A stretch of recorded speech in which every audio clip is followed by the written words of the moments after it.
the Postmodern Art Podcast, the podcast dedicated to giving artists who are wowing the world over the platform they deserve. I am your host, Nathan Ragland, and as we kick off October and start this month of Halloween and horror, let's sink our teeth into today's conversation, shall we? Today's guest is Amber Avara, a storyboard artist who's worked along the likes of Warner Brothers and Titmouse, as well as developing her own incredible pilot, Nocturne.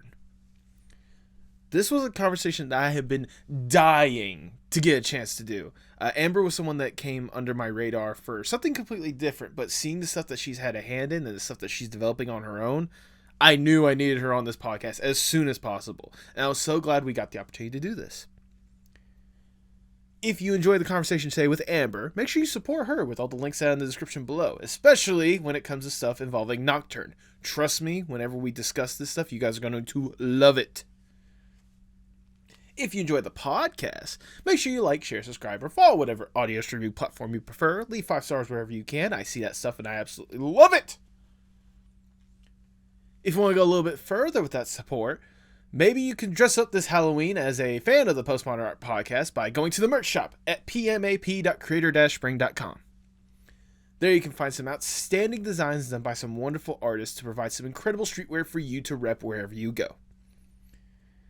And hey, if you just want a place to just discuss the podcast or the guests that have been on here, or be a part of an incredible growing community, maybe you should be a part of the Postmodern Art Podcast Discord server, the Artist Sanctuary. We've already developed a wonderful group there so far. The interactions they've had have been wonderful, and hopefully we can grow it a lot more by you joining today. But now, without further ado, please enjoy the Postmodern Art Podcast. Thanks for having me. No problem. Let me know if I need to do anything else to set up. I'm not sure. My house is a mess. I apologize. You are more than perfect right off the bat. You're good with the setup. I appreciate using the webcam and stuff like that because with guests they could choose to have it on or off or whatnot. I am not too picky. As long as I can hear you, I'm good. That's all I care about. I like dressing up for things, so I don't mind showing off. I'm a fashionista. So I was like, I'll put some cute. You know what? That is wonderful. I do appreciate the get up and also even some of the background because I'll let you know right now this episode is going to be like the first one of October, so I really want to kick off the spooky month more than anything else. There you go. I had a sneaking suspicion concerning the stuff that you're trying to have a hand in and the things you're developing or whatnot. I figured you had some sort of affinity to spooky stuff. Yeah, I don't like the way me and my friends and my boyfriend call me. I'm a Barbie goth, so I do cute goth stuff. I was gonna say, considering the fact that you're based out in California, you're a Malibu Barbie goth. Exactly, I'm a Malibu Barbie goth. Goth, exactly. Oh my god, I actually was recently in Australia because my partner lives in Australia, and I was there for like a month. And when I was there, like obviously I was like sticking out because I had an American accent in Australia, and they all knew I was from California. They all knew I was from. They were like, "Yeah, we can tell," and I was like, "I don't say like that much." I don't say like that stuff, going down like what do you guys have for like the 405 down here? I don't say stuff like that down here. I get it. Wait, where are you located? I'm located in Georgia on the complete opposite end. Oh, okay. Yeah. It's nice there too, though. Oh, it really is. It is when it's not super hot and humid, but past that, it's good. Oh, sure. I mean, it's been getting humid here too, because I guess there was like a hurricane down in San Diego or something. I don't know what's going on with that. We don't normally get hurricanes over here, but there's something going on with that, and it's been really humid here lately, like an oven. And then we had the heat wave, but the heat wave went away, so it's cooler now at least. I mean, fair enough. I can't complain on your guys'. It's been really like cooling down a lot for here. I'm starting to I don't know if fall is actually starting or if we're getting what I like to call a faux fall, where it's like like the little hints of it, like cooler temperatures and whatnot, and then we're just gonna get like a week of like intense heat before fall actually starts. Oh, that's how it always is, though. It's like you get like the hint of it. Like it's like when the pumpkin spice latte comes out. It's like okay, everything starts getting cool, and then bam, you get one more week of summer, and it's like bad. It's a bad week of summer. And then it's really fall. Yep. That's in like October. Yep. And it's one of those like I'm a person that I'll be honest, I'm a bigger kind of person, so I don't appreciate the heat in the first place. Yeah. So there you go. It's one of those anytime I can get just like cooler temperatures, I am a happy person. Oh yeah, I hear you. I'm the same. Like, I'm really happy that my electricity is included in my apartment because I run that AC like it's I mean, it literally is free for me, so I run it like it's nothing. Yeah, you know what? Fair enough. Fair enough. I was gonna say I have my little like AC unit that's like right here, so I've been running that Mm-hmm. like crazy more than anything else. Luckily, I don't pay rent or anything like that because I'm living with my parents. But they do give the hey, we're paying X amount. You might want to cut it off here and there. I'm like, fine. Yeah. So I mean, hey, if it works, it works. I mean, I think it's summer's the worst either way because I feel like at least in the winter you can like bundle up, but you can't do anything in the summer but just try to run lots of fans. thank You you, know? thank you. It's like Yeah. people like in fall they're like, oh, it's super cold. Like, why do I have to deal with this? I'm like, put on another layer or something like that. You'll live. It's not that hard. Like you put like 3 shirts on and you're good to go. Yeah. Like Meanwhile, like whenever it's super hot for me, there's only so many clothes I could take off before it's like okay, yeah. understandable. All right. Right. No, I hear you. I hear you. I'm on your side. I'm a fall and winter girl, so There you go. There you go. I live in the wrong state, but Hey, you know what? I mean, whatever. Again, no matter where it is, whatever works for you, right? I mean, that's right. That's right. That's right. all right. Let's see. Where was I? Let me get the questions ready. Sorry, I'm No, a really no. chatty person, so I'll probably get you off topic. Never apologize for that. I appreciate chatting and rambling, and this is a podcast. This can be as long or as short as you want it to be. All right. I'm a chatterbox, so you might have to edit it. Well, let me put it like this: the longest episode I've ever had this podcast was 2.5 hours long. All right, Wow. yeah, because this Well, person, I'll try to keep you not that busy. I hope before this. I could. You get me started on some topics, I won't shut up. That's I can imagine, especially with some of the stuff I didn't want to talk about, or mainly some of the stuff that you're invested in, the stuff that you're developing or whatnot. I expect you to be going off. All right, I good. Okay, anticipating. well, I'm just fair warning in advance. Okay, Amber, before we really get going, I must ask the icebreaker question of the podcast, if I may. Let's say you get to go to a desert island on your own accord. It's just you, alone with your thoughts. You get to kick back, relax, breathe. Get to truly enjoy yourself just for a little bit. To help make sure you don't go completely insane on this island, you could bring one piece of media or one piece of art with you to help with whatever vibe you want to go with. If given this opportunity, what would that one piece be? When you say one piece of art or media, do you mean like a series or It could be a series, a movie, video game, album, collection, whatever you consider media or art. That's in the realm of possibility.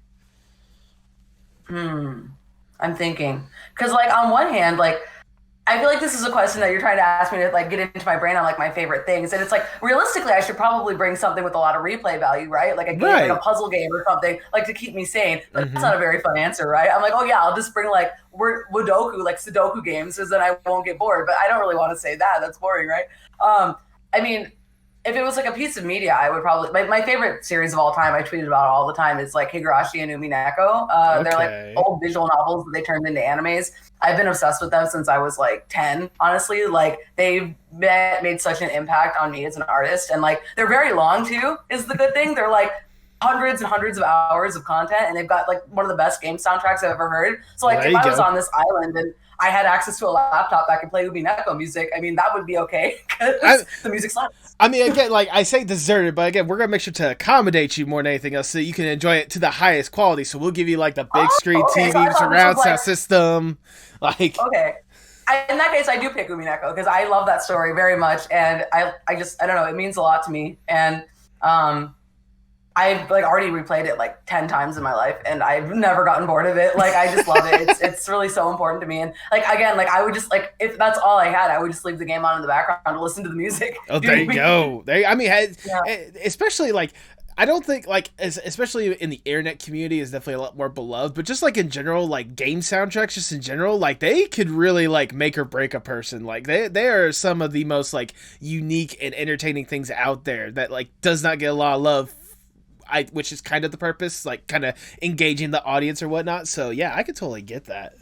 Yeah, I actually think music is like one of the most important. Like, I mean, I could get on a whole tangent on that, so I'll spare you. But I do feel like music is underutilized in a lot of media, like especially in like film and animation, because like I feel like when you're creating an experience, whether it's like a game or it's a movie or it's a series, like you're going for full immersion, and music is a part of that immersion. Do you know what I mean? So like you want the music to like strike the right mood, to like hit the right beats. And like, have you ever like watched a movie or played a game where like the musical cues like hit just right at a moment that's like really emotional and like you feel goosebumps everywhere? Like that like adds so much immersion to a person's experience. And I feel like a lot of series like don't really take that into mind and just like, okay, get something that sounds right, get something that like just works. Do you know what I mean? But like working and like really pushing it and like getting that immersion, I think, are different experiences. Absolutely, absolutely. But nevertheless, your answer, that's what you're going with when you're bringing on this island. You're locking that in.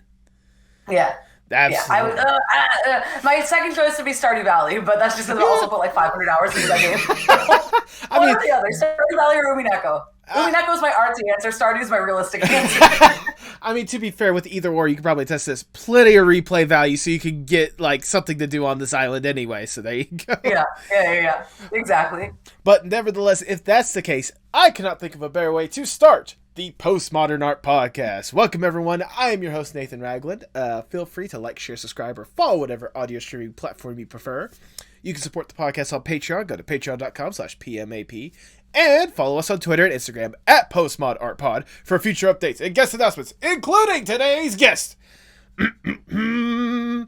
She is a storyboard artist who has worked for Warner Brothers and Titmouse, among others, with her own incredible pilot in development in Nocturne. Welcome to the podcast, Amber Avara!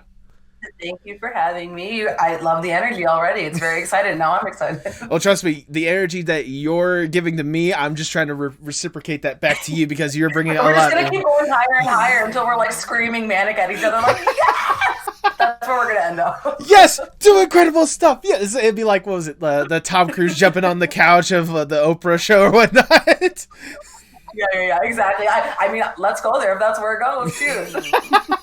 Well, before we really jump to that point just yet, I want to go back just a little bit when it comes to you and your art. More than anything else, I want to know more or less the origin story of Amber. What got you interested in art and animation in the first place? Okay, so I'll answer these questions very candidly and openly. Okay. If at any point, like off the record, if you want to say like this is too heavy, let me know, because I do have kind of a like rags to successes type of story. Okay. So just let me know. I don't mind speaking about it openly, but let me know if it's too dark for your podcast. Okay. So like in regards to me starting in art, actually the interesting thing is when I was a kid, like I actually started drawing before I even knew how to do anything else. Like before I knew how to talk, before I knew how to write. One of the first memories that I have is that I used to draw little like crayon comics of like Mario and Sonic, like saving the princess, like on lined paper. I must have been in like preschool or kindergarten, and I didn't know how to write yet. So I would ask my mom to write the words for me because I didn't know how to write the words. And I was just drawing like little sequential, comics of, video game characters that I liked. And yeah, so I drew like always as a child. Like I was that like stereotypical kid who was like, nose down, drawing Sonic fan art, drawing, just junk. I got really into anime when I was about like 10 years old, I would say. Like, I mean, I was always into it. Like I was always into like Pokemon and like that kind of stuff. But like becoming aware that like anime was a thing and like getting into it, like I think I was about 10 and my first interest was like Full Metal Alchemist. And I remember like watching like specifically like I think it's the fourth opening, is it Rewrite? Okay. Of Full Metal Alchemist, and watching like the really cool Sakuga style animation of like the fighting and like the like really cool camera work, and I was like, God, I really want to make that. Like that's what I want to make. Like I want to do that. And so I instantly this was like the early 2000s, so I was like Googling like how to draw anime, and there was like all these shitty like tutorials online, and I was just trying to like follow them and drawing on lined paper. Do you know what I mean? And then as I got a little bit older, when I turned like 13 or 14, I got my first drawing tablet. And that's when I guess I started like taking it a little bit more seriously. And I started getting involved in like I did a lot of like creative projects at first for fandoms. Like I was making an Ace Attorney fan game at one point. Nice. It didn't go anywhere because I was like a child. I didn't know what I was doing. But I was doing that. And then I got really involved in like Utao and Vocaloid, which I was mentioning earlier, which basically like is like a singing program, and like Utao is like the freeware version of Vocaloid. And so you can record your own voices and like make your own characters for free and like make songs with them. And that's when I started taking art really seriously, because I don't know why, but my characters became like pretty popular in that community. And so like for a few years, like I was making like animations and original songs and games with my characters, and my art just kept improving because I was doing lots of creative and challenging things while also being surrounded by other artists who could help me grow. Yeah, so then after that, I just decided I want to go to art school. I am from New Mexico, so I had to like save money, do you know what I mean? To end up going to California for art school. I am estranged from my family for personal reasons. So I've been supporting myself since I was 18. So I had to like, save money. I had to work. I had to, I worked as a waitress for like 2 years, like 6 days a week, 12-hour days to save money to move to California to go to art school. And then long story short, here I am. There you go. That's quite the story, if I do say so myself. Like it's sorry if I was long-winded. Again, never apologize. This is a podcast. Long-winded is the name of the game, all right? But I appreciate like all the different influences and how it more or less became like a culmination of some of the art that really inspired you more than anything else. You correct me if I'm wrong. I can imagine like, especially really being immersed in the internet aspect of it, whenever you got that first like drawing tablet or whatnot and really got like into that community, like the Vocaloid community. Was that more or less the moment when it went from just like a general love to a passion and wanting to make it your career? Well, I think I decided I wanted to be an animator as a career when I was 10, like when I was like interested. But I do think that, because so like I grew up in New Mexico, like I said, in a very small town where like I was like the only artist that I knew. I have like one best friend who I'm still best friends with today, who also drew, but she didn't want to be like a career artist or anything. She just did it like as a hobby. Do you know what I mean? So like, I think when you're in that kind of space and like you're keeping to yourself and your community, it really kind of limits your idea of like what's actually available and what's possible. Because like, my initial idea was I would just go to like State University in New Mexico, which by the way doesn't have, at least when I was there, didn't have any animation programs. It didn't even have a figure drawing class. Oh, wow. Do you know what I mean? Yeah, nothing. So like I didn't really know what my scope was, I guess. But when I started getting involved in online communities and like started getting a lot of eyes on my work and like lots of people like at different ages, like professionals were my friends, like professionals working in the industry were my friend. And also like just casual artists, like casual, well, not, I don't want to say casual, like people who made their own way and make money for themselves online were also my friends. And I started to realize like, okay, so like this is the world outside of New Mexico. And this is actually like what the art industry kind of looks like. So it kind of, I guess, reshaped what I realized was possible and like what, not only what was possible, but also how much better I needed to become. Do you know what I mean? Like how much more I needed to grow. No, that's fair. That's valid. I mean, like, the internet, like, definitely does a great job, especially nowadays, like, really, like, what's the word I'm looking for? Really expanding your view on what is actually out there and stuff. I know that, like, for me personally, like, I was somewhat in a similar situation because I'm in a part of Georgia to where it's like, I'm basically out in the country. Like, it's one of those places where if you weren't in the FFA, the Future Farmers of America, you were one of the weird ones. I was one of the weird ones. Yeah, I hear you. Yeah. So, like, it took me actually going to college or like looking around at different colleges and seeing like the possibilities that were out there and visiting some of these campuses or whatnot before I truly realized like what I wanted to do, which is something in like the entertainment, mass media, film, that general area. Like I went to school for filmmaking and such. So like again, nice. Yeah. So I totally get where you're coming from, like having kind of, not saying like a closed-minded view, but having sort of a limited view. Naive is the word I would say. Naive. There you go. Yeah, fair enough. Like having that naive view before like really getting your eyes open to like, especially the community out there. And I can only imagine like, especially that young, like knowing some of the professionals that were out there more than anything else. Like personally, that must have been a game changer more than anything else. I was really like kind of embarrassing to be honest, because like I remember when I was younger and I was meeting some of these people who were like professional artists. I was like, probably too clingy on them. Like I was like, I wanted to know everything. I wanted to be their best friend because I wanted to know everything. Do you know what I mean? So I probably annoyed them more than I, but I mean, everybody was always really patient with me. And I mean, of course, like at that time when I was in those online communities, I did like, because like when you have a lot of like followers and views on your stuff, obviously you'll get haters and stuff too. And that was a big part of my childhood too, was like dealing with like some pretty severe at times online harassment. Oh, wow. Yeah, like I mean, I could tell you stories about that if you want to hear them, but they get pretty crazy. And I'm grateful that it happened then and not nowadays, because I feel like some of the things that kids go through nowadays with online harassment is actually pretty terrifying. Like in retrospect, mine wasn't that bad, but it still affected me in my teen years a lot. And so I just really feel bad for like the kid and adult artists nowadays who get like, harassed for honestly, sometimes very minimal things like ships or whatever. Yeah. And like, I don't know, like, yeah, that was something I had to deal with a lot early on. But I think even though it really sucked, it did make me a little bit stronger and like more thick-skinned, which ended up helping me in art school. So no, absolutely fair enough. I was gonna say, like, yeah, I'm thinking back to like the harassment, especially when it comes to like ships and stuff. You said ship, and that just triggered. Obviously, we all know the meme nowadays of the airplanes and nice guy, the mortitoy or whatnot, stuff like that. yeah. I've actually talked to the artist that did that original piece or whatnot. Yeah, who made that? Was it Kay? It was someone they went by Blue Dog 444 on DeviantArt. Oh, I like, know the person. Yeah. His name is Joey, but it's like, I actually interviewed him on this podcast like last year or something like that. And like he was talking about like just getting the harassment for a ship that he didn't even really like truly liked more than anything else. It's one of those like he made the ship because it was part of like some like fanfic or something like that.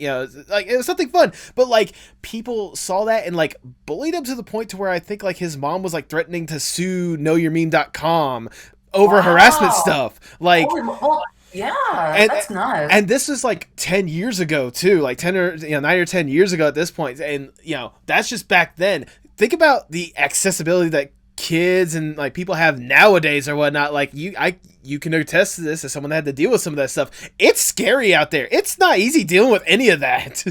No, and honestly, like I don't even know like what to do to deal with it, because like on one end, like we should say like I don't want people to feel like they shouldn't be able to like share their work and stuff outside of the world, but at the same time, like I think there's a lot of bad faith. It's like the people who do that stuff, it's not just like people who are like invested in the ship. There's bad faith actors that take advantage of those things too to target certain people. Do you know what I mean? Like whenever we see like ship drama or like drama that's like obviously not very important, but people are like what is the word, ganging up on somebody. Mm-hmm. Sometimes there's people in there who just hate minorities and are just going along with it to target the minority. Do you know what I mean? Like that's what I mean by bad faith actors. Like people who have another reason to target that person, whether it's they hate a minority group they're a part of or they have a personal vendetta against that person, like they take advantage of it and they push it and they push it and they push it. And that's how we get to the point where people are having their lives ruined over like an anime ship that they don't like. And exactly. I just find that really detestable, honestly. I mean,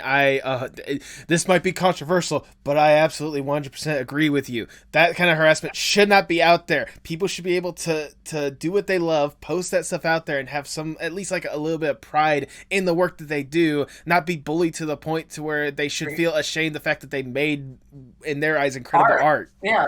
So well, also like I mean, I think what it started out as is like because I mean we could get into the whole like call out thing or the call out culture, and I'm not really going to speak on that because the thing is like there are some cases where I feel like that kind of thing might be needed, and that those cases I think are for when somebody's in active danger. Yes. You know what I mean? Like I think that kind of treatment is appropriate when somebody is actively a danger to their community and the people around them. Do you know what I mean? Like people are in danger by not knowing this information. Right. Do you know what I mean? Right. But I don't think that people shipping two anime characters that somebody else doesn't like is equivalent to the danger of somebody being a rapist. Exactly. Or do you know what I mean? Like I feel like that's kind of where the problem is that sometimes like people get really enthralled into like these fandoms and these spaces and like can't separate that like that's not as important as like real world issues. Do you know what I mean? Exactly. And I'm not referring to that in things of like obviously if somebody is shipping like child characters or promoting like pedophilia and stuff, of course that's dangerous behavior. Mm-hmm. But I don't like this ship because I personally think it's toxic, even though like it's just a normal anime ship or whatever. Like, come on, guys, like you just have a vendetta and it's not cool. Like you're just, I don't know, like that's just my opinion. I have like I guess kind of a like live and let live type of viewpoint on this kind of thing, and I do think we should try to keep people safe, but I don't think that's the way to do it. I mean, there's trying to keep people safe, and then there's trying to force people to like a certain thing or force people to have a certain that mentality. You like or don't like. Yeah, exactly. And like a lot of people unfortunately twist it. Yeah, if there's one thing I've always said, the internet is a unique beast, sadly. There's only so much you can do to control it or whatnot. But I mean, at the end of the day, like, especially you can probably test this, like, yeah, you've dealt with all that, stuff beforehand or whatnot. And look at you now. You're here stronger than ever, still producing incredible art. If nothing else, it's a good, how should I word this? Like, you're battle tested. Like, you're ready for whatever anyone wants to bring at you.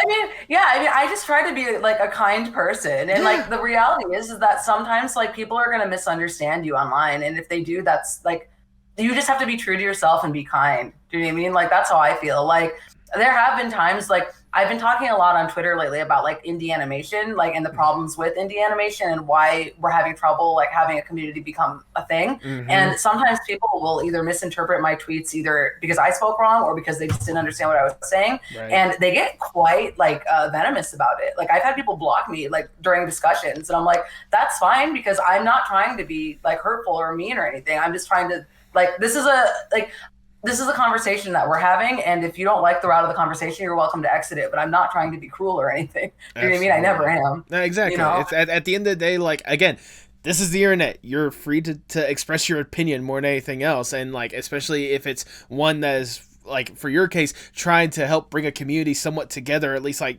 tell people, hey, you know, if we're gonna make this work, we gotta, you know, get some stuff going or whatnot. Like, it's stuff that, you know, at the end of the day needs to be said. Yeah.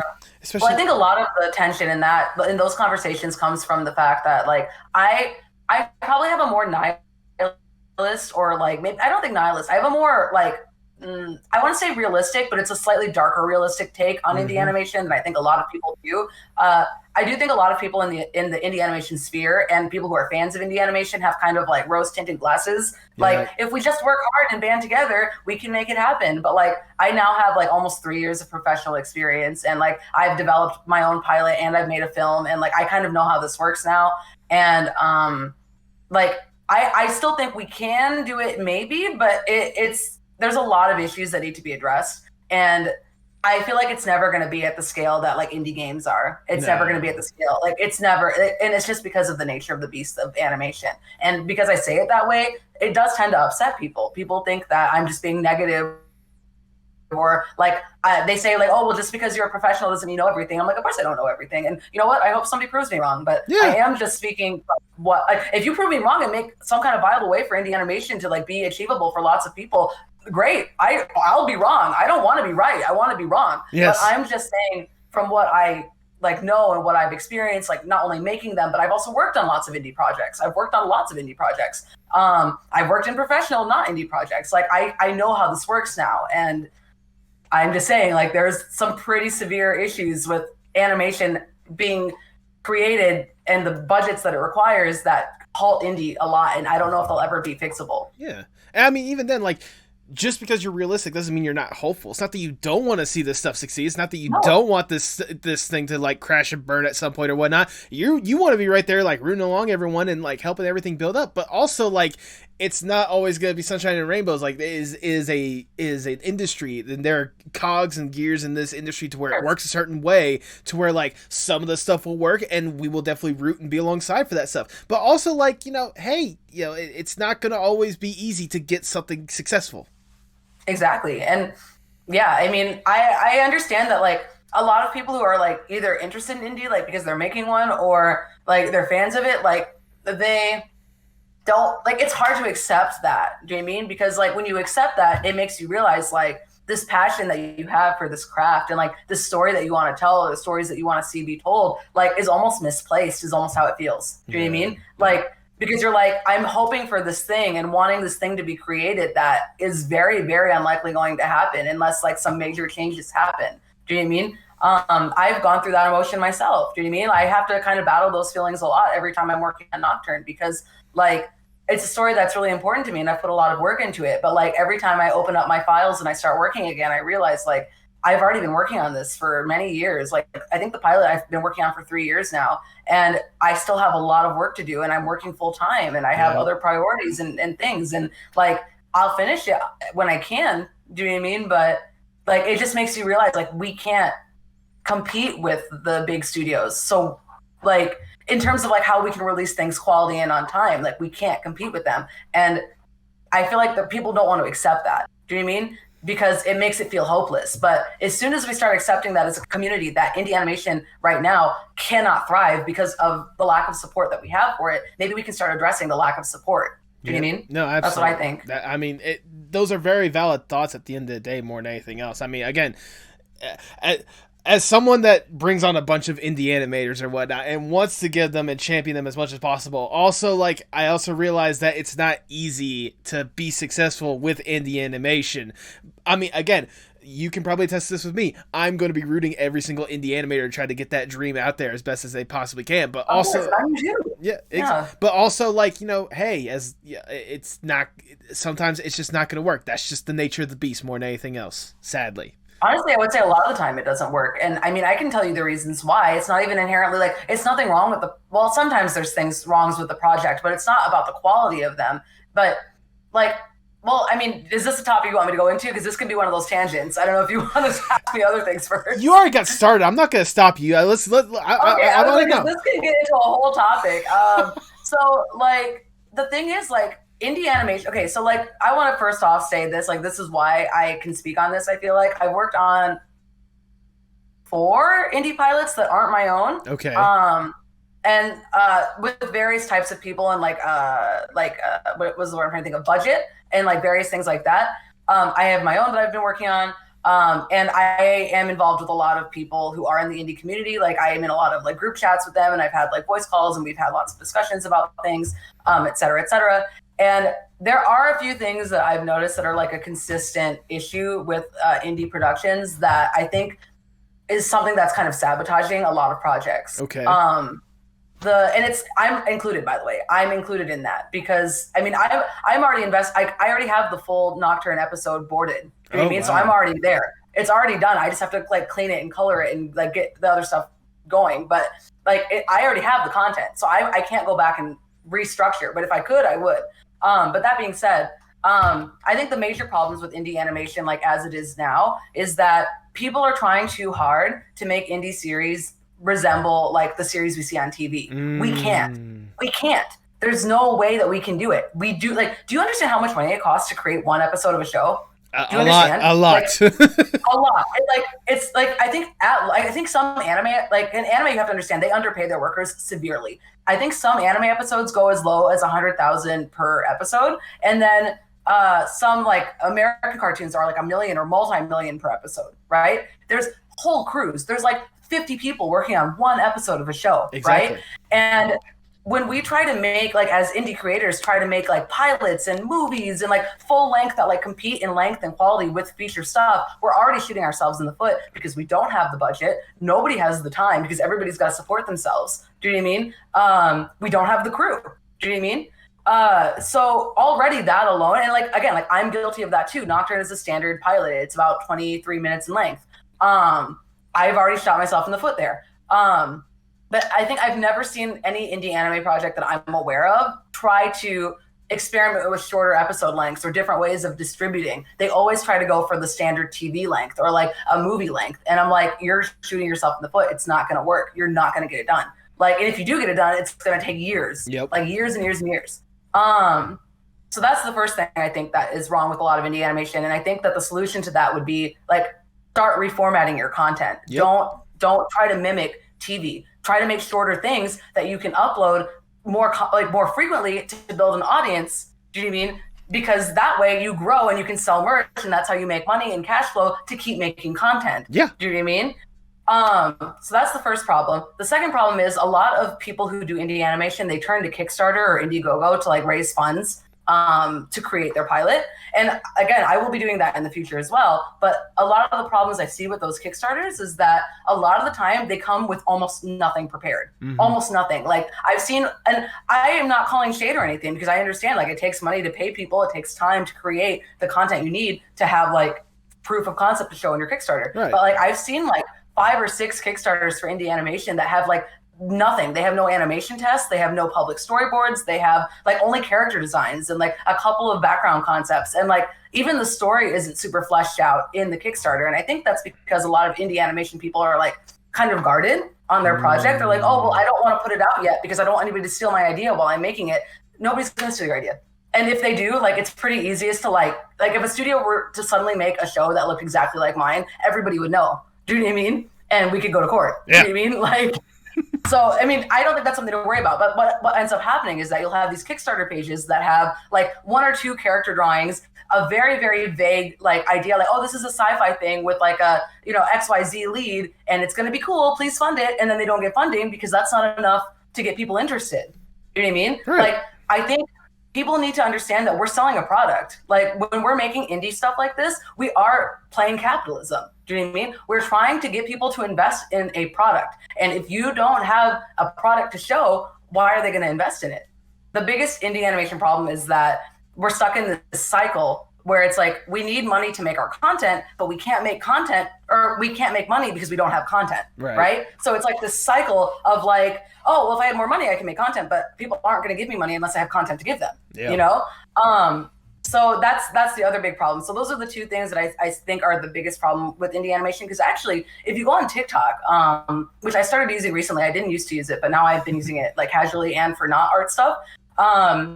And there's actually quite a lot of indie animation on TikTok, but it's not the way that people on Twitter view it. Do you know what I mean? Because they're making short clips for TikTok and they're making money selling merch because they have they post like 15, 20-second clips, sell plushies of their characters, and they're making money. They have their brand. That's kind of the way a lot of indie animation, I think, unfortunately, to survive online and truly indie. That's the way we have to go. We have to work with the system that we have. Yeah, absolutely. You know I mean? I was gonna say, like, the whenever you said like the indie animation on like TikTok alone, like the first thing that came to mind was, I'm pretty sure you probably see it, chicken nugget or whatnot, like the little of course, of course. Like that alone, like I can see why that's a big merch mover, because it's short, 30-second to like a minute long clips at best or whatnot, like little cute situations that people can cling on to, and like easy merch sells right there more than anything else. Exactly. Like and the fact that in today's society, to where things are like super duper fast moving or whatnot, like people want to see like short clips, they want to, you know, look at something, they move on to the next thing or whatnot, like no matter what timeline you go to, like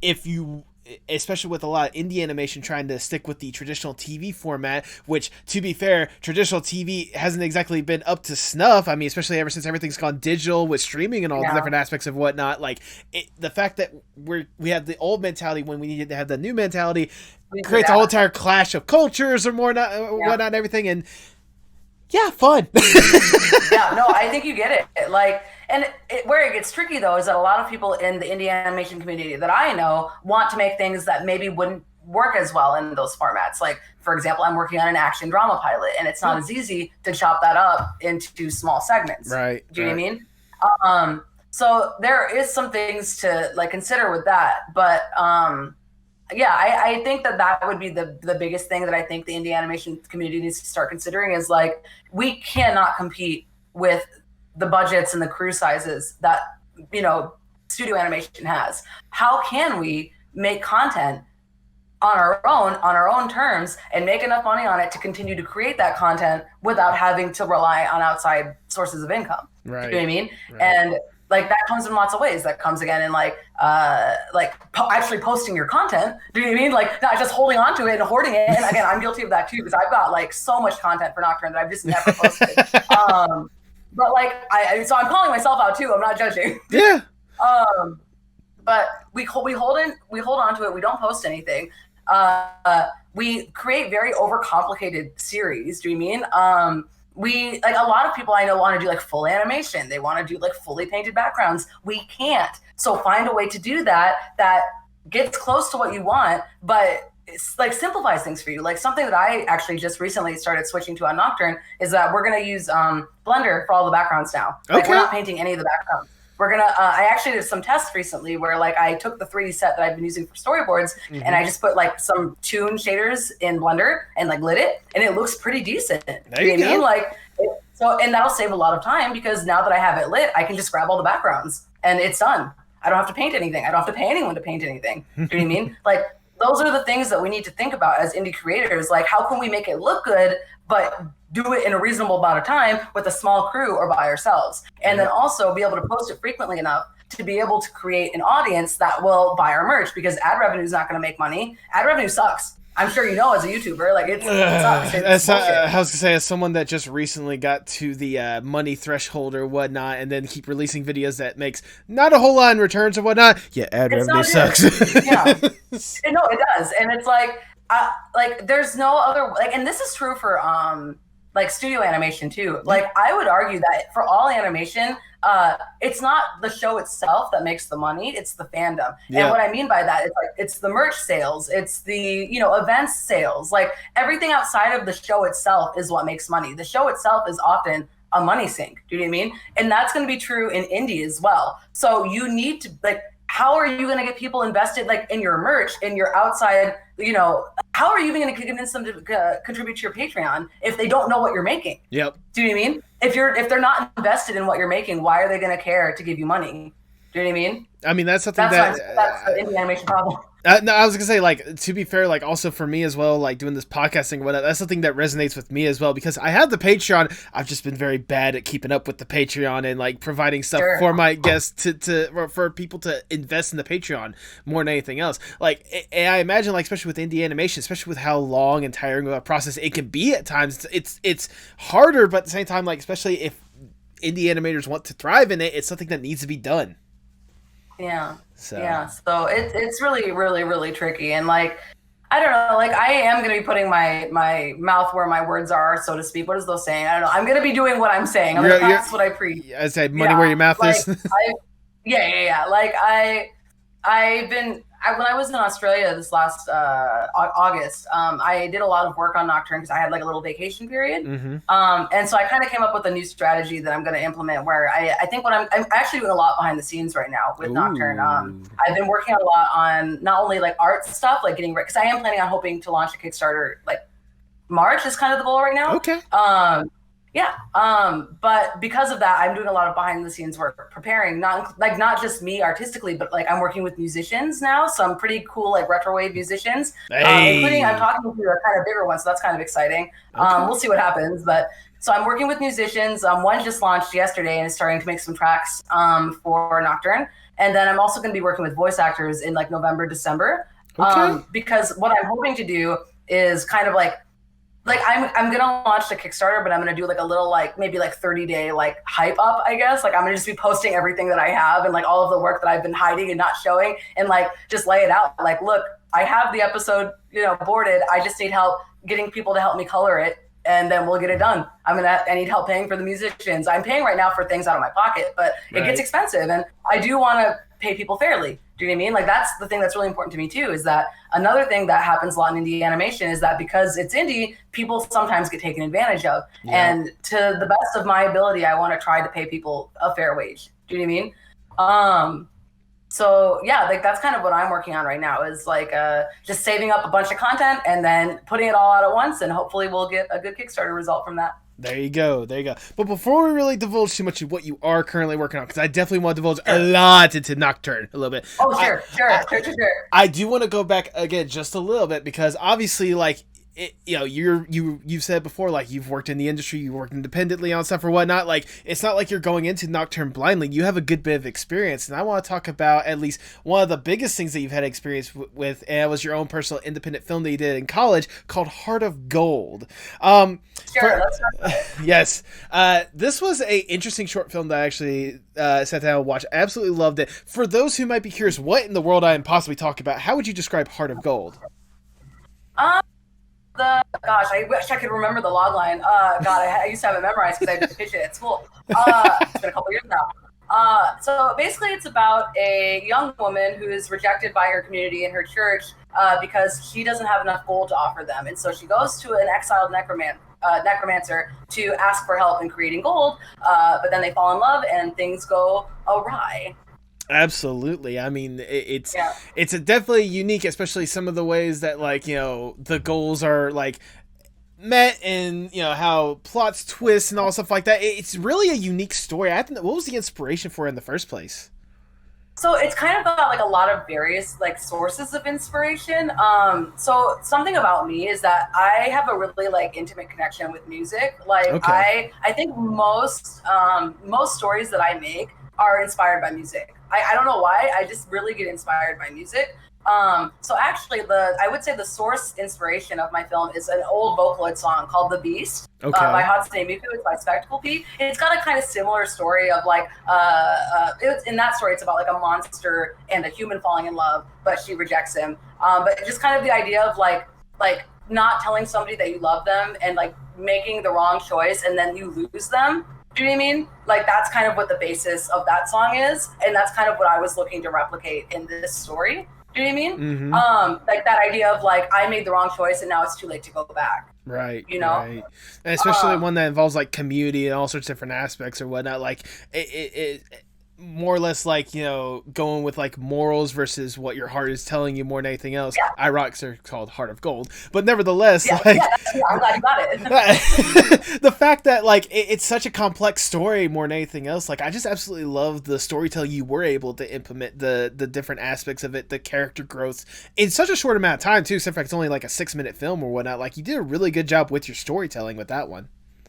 Thank you so much. Yeah, it was a really interesting challenge because like of course like for college films like we're taking other classes like while we're making the film, and I was graduating and I was also freelancing like while I was freelancing, and well, during the pandemic I stopped working in restaurants, but during the beginning before the pandemic I was also working as a server to like pay my bills. So like I had multiple jobs and I was doing multiple classes, so like being like, I really wanted to give my all to my film though, so like I would remember staying up like really late, like all nighters, like working on the storyboards, working on the writing, like emailing my teachers like, hey, what do you think about this new version? I reboarded it like 6 times. Like, you know. Yeah, absolutely, and I can only imagine, especially with how complex of a story this must have been at first, like more than anything else. It must have been hard being able to really like tell this story at times, you know, with some of the messages that were going on through there. So, I mean, I think well, there's two things. There's the hard aspect of like pushback from some of my teachers, but then there's also the hard aspect of like, like I did have to cut out scenes that I wanted, but I think in the end made the story stronger. For example, like I really wanted to emphasize the fact that the necromancer was love that game. Necromancer was exiled. But I wanted to have a scene at some point where like the town like ganged up and actually tried to beat up the necromancer like while she was trying to like sacrifice the cow. I really wanted something like that to show like, hey, they really don't like this person. But my teacher gave me some really good advice saying like it's already implied because he's already separated from the town. Right. You know what I mean? Right. And I think in the end that probably made the story more streamlined, and I think it worked better. There was another issue where in the beginning, I actually, this was a big note that I got, and I think it really made the story a lot better. Originally, the priest wasn't so evil.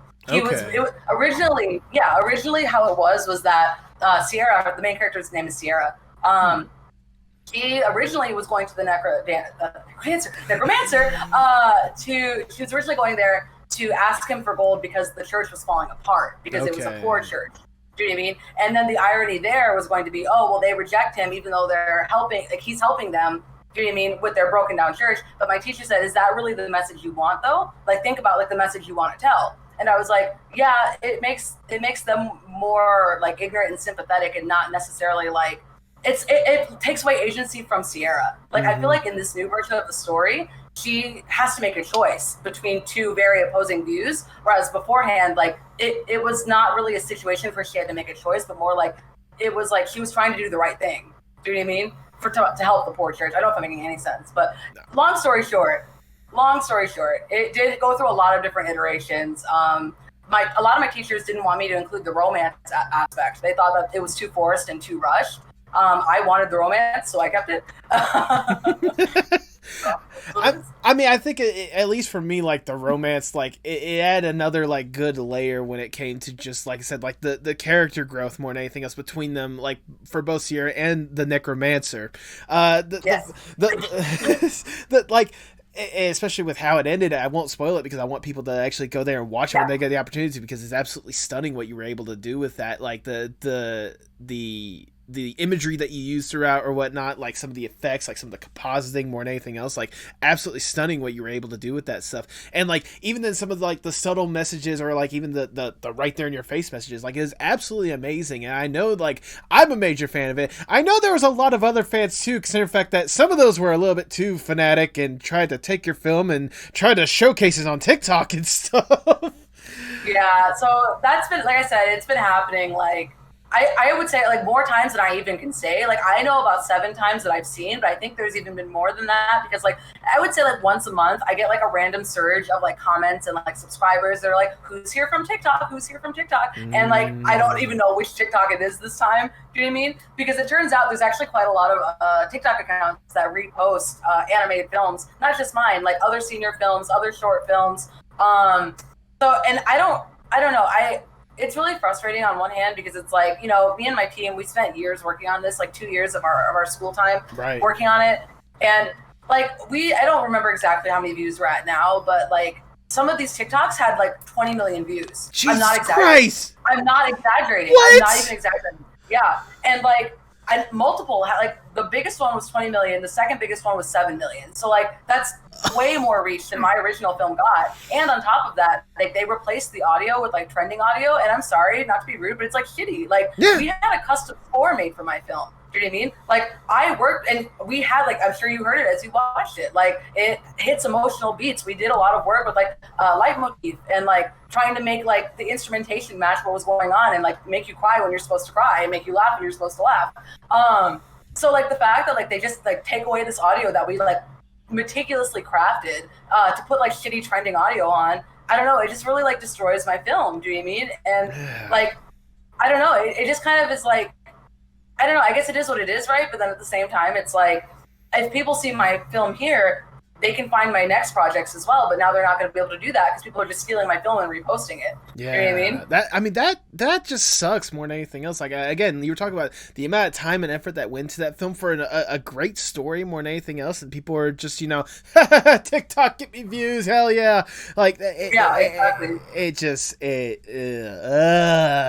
Like don't get me wrong, TikTok's a unique beast as well. Like I love TikTok for what it's been able to produce a lot of times, but also like, let's be honest, that's just a jackass on the internet at the end of the day. It's kind of like, I mean, like I said, people are re-uploading it on YouTube too. And actually, before I had the content, like whatever it is, like there's like a content copyright thing. Before I had that, I didn't know that there was another re-upload from an account that had like millions of subscribers and had like a couple 100,000 views on it. So I'm sure that they had ad rep on that. So somebody has made money on my film. Do you know what I mean? That I didn't, and I'm not really that concerned about money in regards to this film because it's like, you know, it was a school project, but like it does piss me off that other people are profiting on my film. Yeah. You know what I mean? Like, and then I actually also got an email once of somebody asking me if they could make NFTs out of my film, out of part of the film. Oh, Jesus Christ. And I told them, no, I'm not interested in that. And they said, okay, well, I'm going to do it anyway. So I don't know if they did it or not, but that also could be a thing. So, like, if you were just going to make NFTs on it or whatnot, then why even bother asking in the first place? Like that. They were like, yeah, I'll give you 20%. And I was like, it's my art. It's my film. Like, yeah, exactly. Jesus. Ugh. Although I will say the best, at least for me, the best thing to come out of that is the fact that you actually tweeting about that stuff. That's how I first became familiar with your work in the first place, because I think it was probably, was it June of this year or something like that? It was earlier this year when I saw you make a tweet about people like retweeting that stuff. I even retweeted your tweet about it or whatnot, because like it's a serious thing, and like, you know, like seeing that got me familiar with your work or whatnot, and that's why I knew I wanted to have you on the podcast at some point, because I saw the stuff you've been able to produce, and like it sucks that whole entire thing happened, but I mean, like, Jesus Christ, like I mean, like there have been new people driven to me and on my YouTube as well, but like the numbers don't add up. For example, like when the 20 million one was going around, I saw that the TikTok had 20 million views. They didn't link back to me or anything, but some nice people in the comments were like, "Oh, it's Heart of Gold by Ambattii. Go find it." So I did notice that I had an uptick of like 100,000 views. Okay, that's good, except they got 20 million. So that's like a fraction of a percent of the people who saw it on TikTok actually saw my film. And that's where it gets me. Do you know what I mean? It's like, why should I be grateful for that? Do you know what I mean? Like, if nothing else, hopefully the stuff that you're going to be producing from here on out is going to be bigger and better than the stuff you're going to be making. I mean, you've been working on some incredible stuff. I mean, I said in the intro, you've been working with the likes of Warner Brothers and Titmouse. One of the biggest projects that has been released that we can talk about at the very least is a animated series for AMC Plus called Pantheon. Now, I'm so glad it's finally out. Now, I'm not gonna lie, I had not heard anything about this series until I saw you tweeting about it or whatnot. But whenever I saw those stuff and I saw some of the animations for it, oh my god, it looks so fucking gorgeous. Like, to be blunt, like, it must have been. How did you even first become familiar with this project, and what was the experience like working on a show like this? Yeah, so first disclaimer, I wasn't on it for very long. I was a freelancer. I was on it for like 3 months. It was like a timing thing. Like, how I ended up getting on it was I was about to graduate Art Center. I went to Art Center College of Design. That's where I went to school. And it was like March, and I graduated the next month. And my teacher, Alan Wan, was like, hey, I have a friend who's working on this show called Pantheon, and it kind of matches your art style and the kind of stuff you want to do. Would you want to maybe see if he would like to have you for revisions? And I was like, sure. And yeah, he liked what I was doing, and so I did revisions for Pantheon. And I did that while I was graduating, so I was a busy girl. But it was fun. So yeah, like it was really interesting because when I first got onboarded onto it, like they really put a lot of emphasis onto like, you know, we want this to be like really respectful of like Satoshi Kon type of stuff. Like that's the direction they were going, like Paprika, Perfect Blue, like, and that was really great for me because that's one of my biggest influences as well in regards of animation. Like I love Satoshi Kon. I have the whole Millennium Actress storyboard book by him on my desk right there.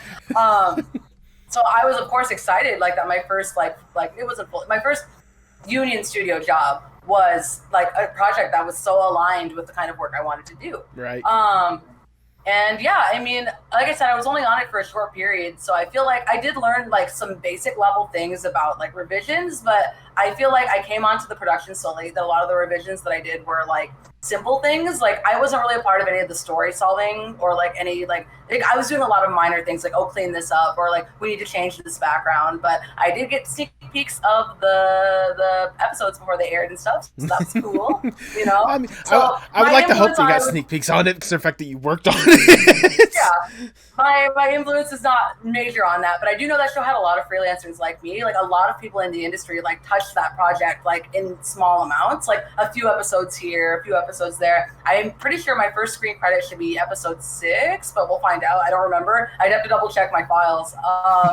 Yeah, there was a lot of people like me who were freelancing like in small capacities, and I think that's kind of what made the project special too, though, is because like a lot of different people from lots of different like places were able to kind of like put their heart into it, and a lot of people are really passionate about this kind of animation, like this adult animation with like a more drama tone to it, and like because I do think a lot of adult animation is like comedy adult. Do you know what I mean? Yeah. Where it's like, yeah, we have violence, but it's also like hee-haw butts, hee-haw, like, you know, like Invincible. I love Invincible, but it's still pretty childish. Do you know what I mean? I do love it, but like it's not really it can be a drama, but you know what I'm saying? There's still that air of like comedy to it, but Pantheon is not like that. Pantheon's like, it reminds me of a live action show. Do you know what I mean? The episodes are structured like a live action show. The writing is the actors are live action actors, I believe. I'm not really good with actors, but just saying. But the point is, like, the way that show was approached was very like, hey, we're treating this like a live action drama and we're just going for it. And honestly, I think it makes it very unique and unlike anything else that's coming out right now. Oh, absolutely. Like, again, even the little bits I was able to find of Pantheon or whatnot, like, especially being able to watch, like, the season premiere that luckily AMC was able to upload onto YouTube or whatnot, like, Jesus Christ, like, it looks so gorgeous, and, like, some of the ideas are some of the most unique I've seen of just any show, period, or whatnot. Like, some of the intricacies of it, like, again, just being able to have even just, like, a single fingerprint on the show for now, like, it must have been, like, surreal, especially seeing some of the final results of it. Oh yeah, I was grateful because I mean it was my first like union job outside of school, right? So it was like I felt very lucky and grateful that like even if it was a small impact, like I am able to be a part of a project like that because that's the kind of stuff I want to work on. Like I want that show to set the tone for my career. You know what I mean? And I've been lucky so far. I can't obviously talk about what I've been working on at Warner Brothers and Titmouse now, but like they're similar shows. Like they're adult dramas. Do you know what I mean? And I'm grateful because I think Pantheon really helped me like establish like this is where I'm going career wise and this is where I want to stay and it's where I have stayed. Exactly. Wonderful. I mean, absolutely. Like just thinking about like the if that is the first show, if that sets the standard, like that's good. That's a good foundation more than anything else with how incredible that show just even looks more than anything else. And obviously, like I think that's even showcased with something that you may have already been working on years beforehand or whatnot, but it's something that I imagine like that and some of the other experiences. I imagine that is a good culmination for quite possibly your biggest project to date, or soon to be your biggest project to date, and that is Nocturne. Now, yes, actually, funny enough, I used Nocturne sequences for my portfolio to give to Pantheon, and they said, "Oh yeah, these are great. Come work." So yeah, there's definitely a lot of similarities. Well, there you go. I mean, hey, that's a good foundation more than anything else. So obviously, I have to ask. You kind of tiptoed around it a little bit. We've already talked about it a little bit. How would you describe Nocturne for those who have no idea what in the world we're talking about? Yeah, so Nocturne is a indie animated pilot. It's kind of like, I call it like Gem and the Holograms meets Berserk. So it's kind of got like some retro wave vibes. It's got like some like retro 90s vibes to it, but it's its own thing too. It's a vampire story. It's about this like bartender who's the granddaughter of a vampire hunter, but she doesn't want to be a vampire hunter, and a glam rock singing vampire who hate each other but have to team up to stop a vampire apocalypse. So yeah.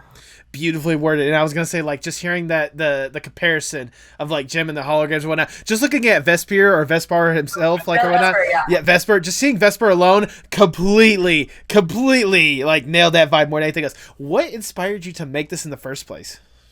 So it's so funny. So remember earlier how I said I'm really inspired by music. I was just I listened to a lot of music of all sorts of types, and I was on YouTube just listening to a playlist, and somebody had put in the playlist like an 80s rap version of the Castlevania song Bloody Tears. Ooh. And it was like, it sounded like Milli Vanilli. It was a really good song. And I was like, damn, like this is a fucking vibe. And I was like, I want to make something about 80s vampires. Like, that sounds like a fun idea. And like, full disclosure, I was not interested in vampires at all. Like, at all. Like, I never watched any vampire stuff before I started working on Nocturne. Oh, I don't wow. know. You would think I know, you would think that I'd be interested in it because I'm a little goth, but I just never got into it. You know what I mean? Like, I guess my association was like Twilight, and for me, that was like not really my style. Well, okay. Like, let's be honest. Like, whenever not Twilight is the standard or whatnot, like, you didn't really get much better if that's the standard. Like, any sort of people who like it. I was gonna say, like, any like, I'm sorry, I get how impactful it is to people and how much people loved it and clung on to it more than anything else. But like, whenever you see some of the cooler vampire stuff out there more than anything else, Twilight looks like yeah, you know what I'm getting at. Yeah. If people like it, that's good for them. It's just not for me. Like, it's too like soap opera-y to me. Yes. Like, and it's not. It's for me. It's just not for me. So that's like really all I knew about vampires. So I don't know. I don't know why. I just felt really inspired by this Castlevania song. I was like, okay, I'm just gonna start making it. And this was a long time ago. This was like 6 years ago. But originally, Nocturne was a webcomic, actually. Okay. Yeah, I used to post it on like Tapas and like Smack Sheaves before Smack Sheaves got like destroyed. Yeah, like and the thing is though, like when I first started it, like I actually was going through one of the most difficult times in my life. Okay. And I feel like having something creative to work on like that was like kind of goal based, like, oh, I'm going to make more pages for my comic, kind of like kept me going artistically when I could have easily like stopped doing art. Right. So like, it's like a really important project to me for that reason. But also the thing is, when I first started working on Nocturne as a webcomic, I had no plan. I like literally all I had was 80s vampires. Here's a little sassy 80s vampire, and here's the goth girl, and they are going to go on adventures. And obviously the story did not work very well because I didn't know what I was doing. Do you know what I mean? Like, I originally was going to have it be a comedy, actually. And then I've always really liked murder mystery stories, so then it turned into a murder mystery, and then it was just really, like, it was all over the place. And, like, my art style at the time was also all over the place because I grew up wanting to draw anime. Like, I always was interested in anime, but before I went to Art Center, I went to another school that was very anti-anime. Like, they would fail me if I drew anime in class. Oh, wow. So I, like, very rapidly had to switch from, like, my anime style to, like, something that kind of resembled, like, Steven Universe and, like, Dexter's Lab, like something like that. Okay. And you could tell that I didn't feel it, but I had to draw that way for school. And so I was kind of just having, like, this weird, like, identity crisis artistically at that time. Do you know what I mean? But despite that, a lot of people really liked Nocturne's webcomic. I was really, really happy. Like, when it was, like, the most active, it had about 2,000 readers altogether. Oh, wow. So, I mean, yeah, people liked it, and I'm really grateful for that. But at some point, it was probably my junior year in Art Center, I realized, like, okay, well, I really do like this story, but it's not really the way I want it to be. Like, this isn't how I vision this story anymore. Like, I don't vision it in this style. I don't vision it in, like, this tone, and I don't even vision it in, like, these character designs. Right. Like, this is not what I want it to be. And there's no way you can fix it at that point, because I was, like, 3 chapters into the webcomic, like 200, 300 pages in, I think. Jesus. And, like, like, I didn't like the story, I didn't like the art design, I didn't like any of it. And I was like, well, at that point, I'm just going to start over. Do you know what I mean? So originally my plan was to start over as a comic and, like, just, like, redo the comic and, like, like rewrite the story and like get it more where I wanted it to be. And I even hired a comic editor to help me. Oh, you know wow. what I mean? And I paid her to help me. And a lot of the notes that she gave me made me realize that I didn't want to make Nocturne as a comic. I don't like making comics. Do you know what I mean? And that was also the time when I started focusing on storyboarding specifically for my career in school. And it made me realize like I like storyboarding basically is like comics, but it's like for a moving picture. Do you know what I mean? It's very similar. Do you know what I mean? And so I was like, well, I love storyboarding and I love animation, so why don't I make an animatic? Do you know what I mean?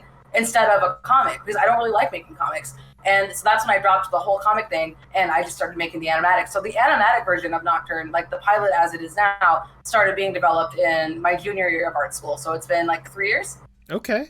Dang, yeah. I mean, even then, like knowing like the history of it alone, like the foundation of the web comic, and then like how it evolved and transformed into this incredible, like cool, sleek looking concept for an incredible like pilot or whatnot. Like it gets me more excited, like hearing more about this, because like since I've only known you for a relatively short amount of time, like the little bits I have been able to see of it or whatnot. Oh my god, it looks so stunning. It looks so gorgeous. The style that you're trying to go for, I think you're nailing it like infinitely more. Like I could just go on for days when it comes to this stuff. And I imagine like for you, like it has to be like fun more than anything else, considering some of the influences that you had putting into it or whatnot. And like especially knowing the fact that like it evolves from like, you know, the murder mystery comedy or whatnot to this like cool, sleek, like almost drama that involves, I imagine, a lot of cool like horror elements, considering the fact that, you know, hey, it's vampires. I would say like I always describe Nocturne as like a drama, horror, romance, because romance is actually a big part of the genre, and I don't want people to misunderstand that. Like, there's lots of romance in the story, but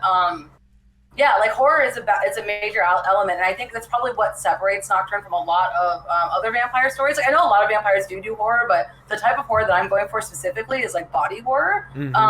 So like my vampires aren't traditional vampires. I've kind of made my own rules for my vampires. Some of them reflect like modern, like some of them are, I would say like my biggest like official vampire source that I used a lot as like a base was Anne Rice's vampires. So there are similarities there. Like how vampires in Nocturne get turned, for example, is similar to how Anne Rice vampires get turned, which is like you have to consume the blood of a vampire.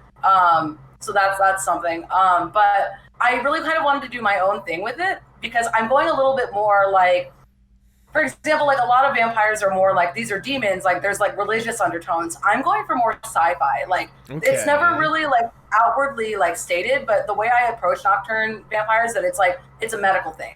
It's a scientific medical thing, not really a religious thing.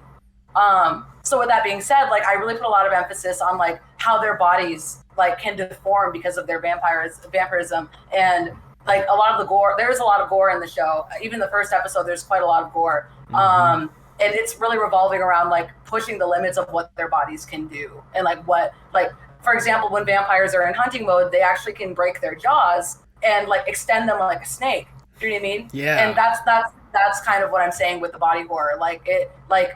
That's the big thing in Nocturne. Yeah, absolutely. I was going to say, like, I remember looking through some of your videos or whatnot. Look, the autopsy scene alone, the one in the medical center or whatnot, I'm pretty sure that emphasized at least 90% of the points that you were talking about right there with how unique these beasts are. And it's a rough version. When I clean it, it'll be worse.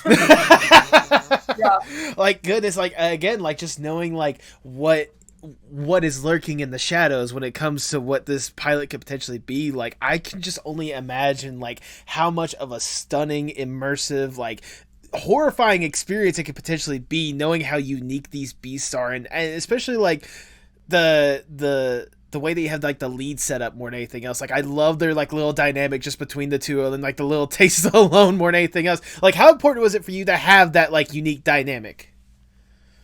So I'll be honest, a lot of Nocturne is very like indulgent for me. Like I like to write about things that I'm interested in, right? And so I like buddy cop stories. I always have. Like I love like stories where like these people don't get along, but they have to solve the crime. Like I love that. Like X-Files. I love X-Files. Okay. I love Bones. And so I was really trying to channel that energy of like I want them to be sassy and quippy, but maybe a romance will fly and they have to solve the murders. And like, I love that, like the energy of that. Like I'm really like for the writing in the show, like I'm very inspired by like kind of like 90s, 2000s, like dramas for that reason.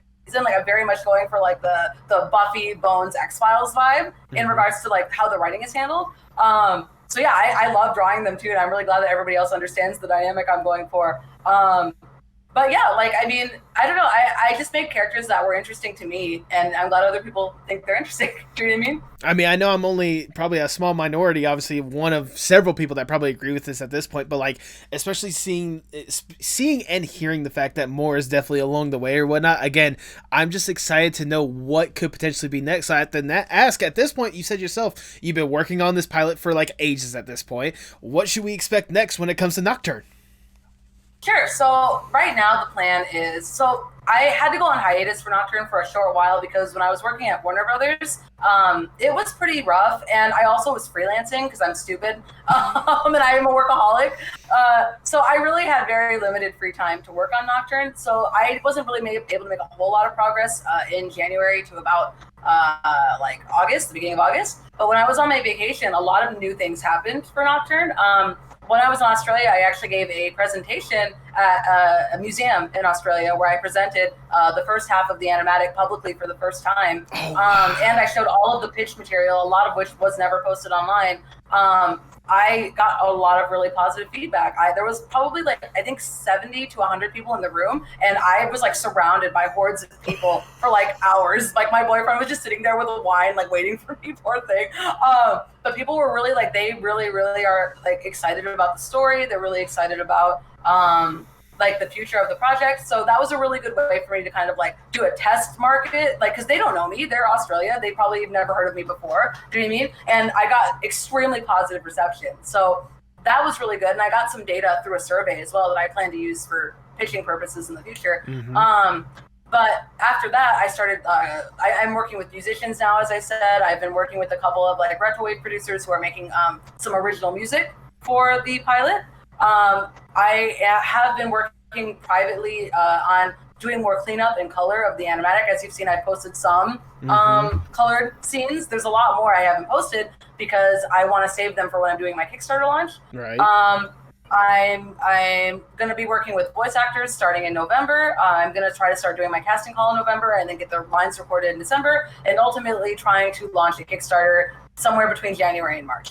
Well, there you go. I mean, I gotta say, like, I love how like organized and like how like in that mindset of like getting this thing like really done that you really are, because like I could tell like you have a lot invested in this and you want this thing to succeed. Like I can only imagine, especially with like you were talking about just the 6 years with the webcomic and, you know, working on this pilot alone, like it must be almost surreal for you to think that there is potentially a light to see this thing truly come to fruition. Yeah, and I mean, like, my thing is, I am passionate about indie animation, but I'll be honest with you, I am attempting to get Nocturne pitched to a studio because the scale of which I want to create this show is not feasible in the indie like scope. So I have been exploring opportunities privately, like to pitch it, and I don't really want to talk about that right now, but I have been, that is something that's been happening. But what I'm doing before, if something like that doesn't work out, my plan, I guess, for the future is to do the Kickstarter. And I'm going to be aiming for quite a lot of money, actually, because I am passionate about paying people a fair wage. Do you mean? So my goal is, I haven't decided yet. I was originally going to go for 50,000, but I might bump it up to 80. And the reason for that is because I'm paying people. I'm paying musicians. I'm paying voice actors. I'm going to be hiring people to help me clean up and color the animatic. And I don't want to pay them minimum wage. Right. You know what I mean? So, and almost all of the money will not be going, like none of it will be going to me, basically. Like if any, it'll be like a very small amount to recompensate what I've already invested, because I've already invested thousands of dollars into it for things. Do you know what I mean?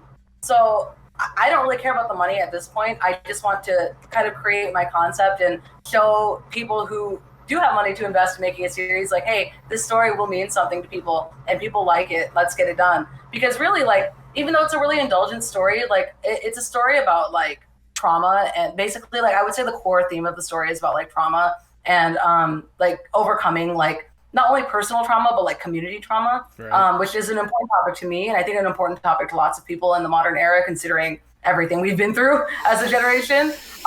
Just putting it lightly. Right. And I also feel like trauma isn't really addressed a lot, like, what is the word? Honestly, in media. Like, I feel like whenever, like, PTSD is represented or trauma is represented, it's very, like, like I read a Wikipedia page and now I'm going to have my character looking out a window that's like raining and that's what depression is. Do you know what I mean? When in reality, like trauma manifests in a lot of ways that maybe aren't shown in media. And I feel like that's something I really want to address in Nocturne. Like the path to healing sometimes goes backwards. The path to healing sometimes looks ugly. That's really kind of the main like purpose, I guess, of the story, because that's a topic that means something to me. And I think it'll mean to a lot of people as well. Absolutely. You know? I mean, I can imagine, again, going back to the fact that how near and dear this project is to you or whatnot, being able to tell stories like that and being able for people to hopefully relate to that. Like, again, that must, I think you basically said this, but it is not only important, it's vital for you to have that kind of thing in this concept. I mean, again, like, words come back to me. I had them and then I lost them. No, like the fact that you've again invested so much into this and seeing how dearly you want this thing to succeed in one aspect or another, and how you want this story like that is so close to you, like especially considering like everything that you've invested into it and everything you're going to invest into it for Lord knows how long, for as long as you can keep this thing running or whatnot. Like I both love and appreciate the fact that you are going as far in with this as possible and you're truly doing whatever you can to make this thing succeed, because I am going to be right there with you, like rooting for you, hoping that you get this stuff, because this is not only like, is this just a truly wholesome and wholly unique story that I want to see out there, but like knowing the love and passion you got going into it, I know it's going to be a good series no matter what. Thank you. Yeah, I mean, I hope so. I mean, like, I've really, like, I'm the kind of storyteller who really thinks a lot about, like, messaging. I mean, I'm sure a lot of people do, but, like, I mean, I do it in every aspect. Like, I do it in the visuals. I do it in the music. Like, I mean, I'm sure you saw in Heart of Gold how I was very, like, if you listen to the soundtrack, I was very meticulous with how I told the composer to construct that. Do you know what I mean? And that's how I am with this, too. Like, I'm trying to tell a story that reaches people, and like I guess I'm trying to provide like catharsis for lots of different people who've gone through difficult things. Like family trauma is a big topic in Nocturne. Generational trauma is a topic in Nocturne. Like this is dark, but like suicide, issues with suicide is a topic. So like and like these are topics that again I feel like are they're either brushed over, like, oh, don't say it, just imply it in media, or like they do like the textbook Wikipedia version of it. Do you know what I mean?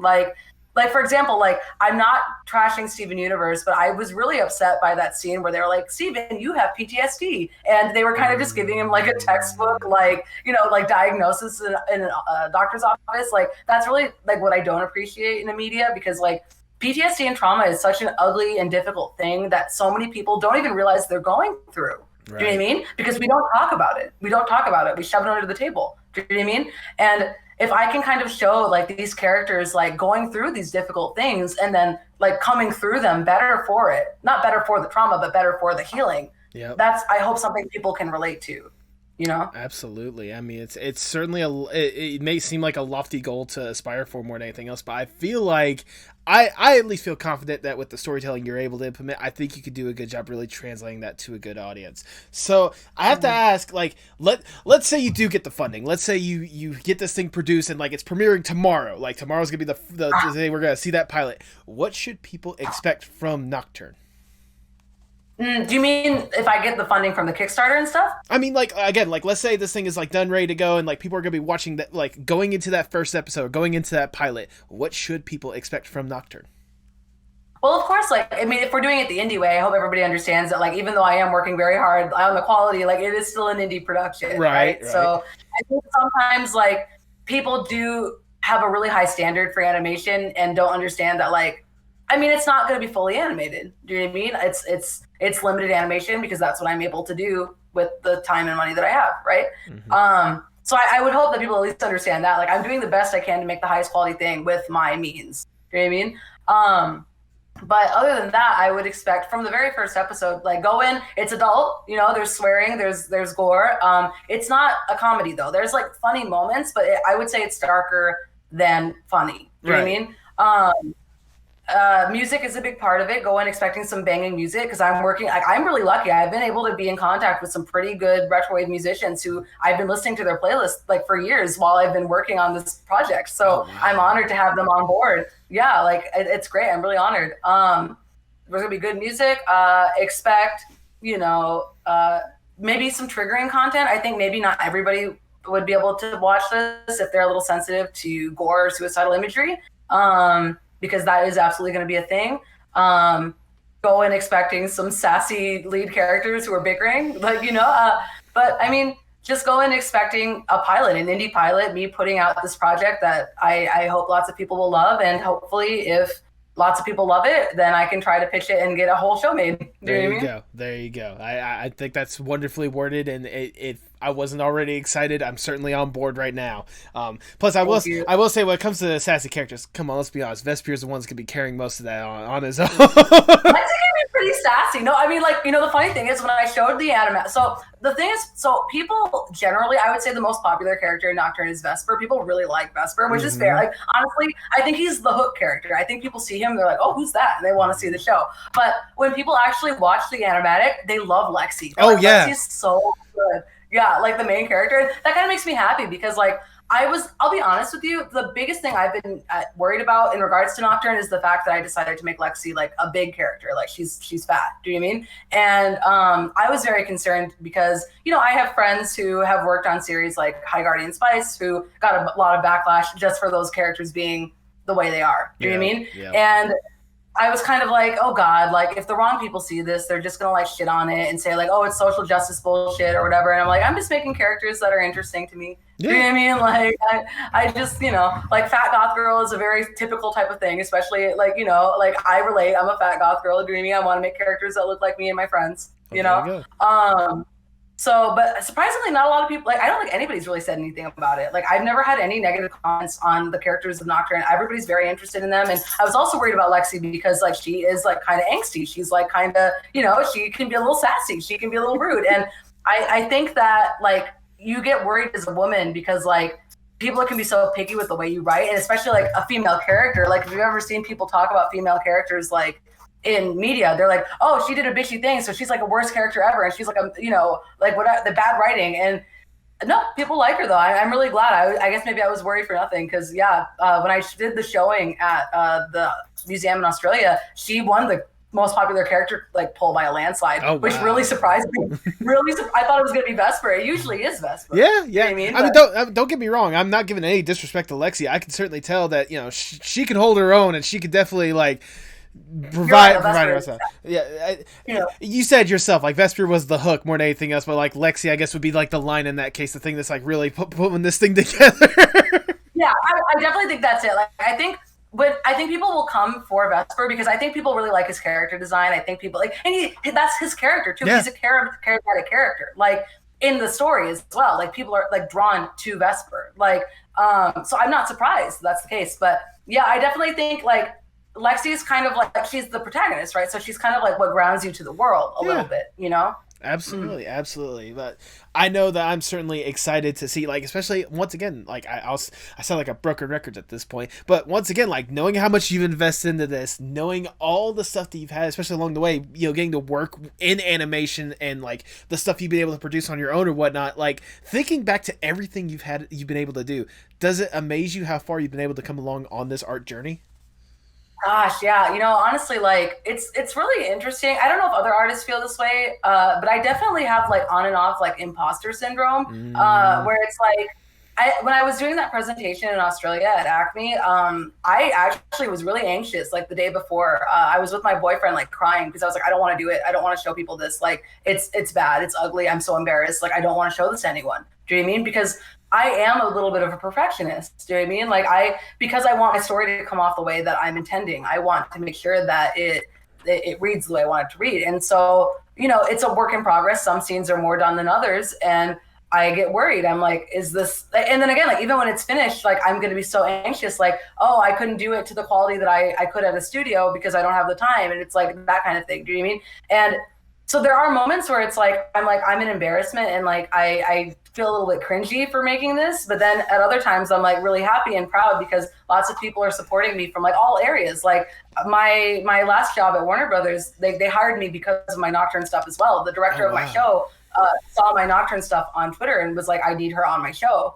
Do you know what I mean? So like, obviously I'm doing something right, but there's this just like, I guess like nervousness, like this general nervousness, because I put so much work into it, and because like there's a lot of aspects of it that are personal to me. It's like almost like putting my heart out there in a way. Do you know what I mean? It's like, here it is. And if people like, I mean, I'm strong enough from like my harassment in my young days to like get over it, but I'll of course be heartbroken if I put it out there and people are like, oh, it sucks. Do you know what I mean? But it is what it is, right? Like I'm happy that I'm making it. Like I am very proud and happy. Like if 10-year-old me saw what I was doing now, she'd cry, she'd weep. Like knowing the fact that like, you know, I'm so inspired by things like Full Metal Alchemist and Death Note, and now I'm making some whole anime pilot. Do you know what I mean? Like, I mean, anime some people say my art's not very anime, but to me it is.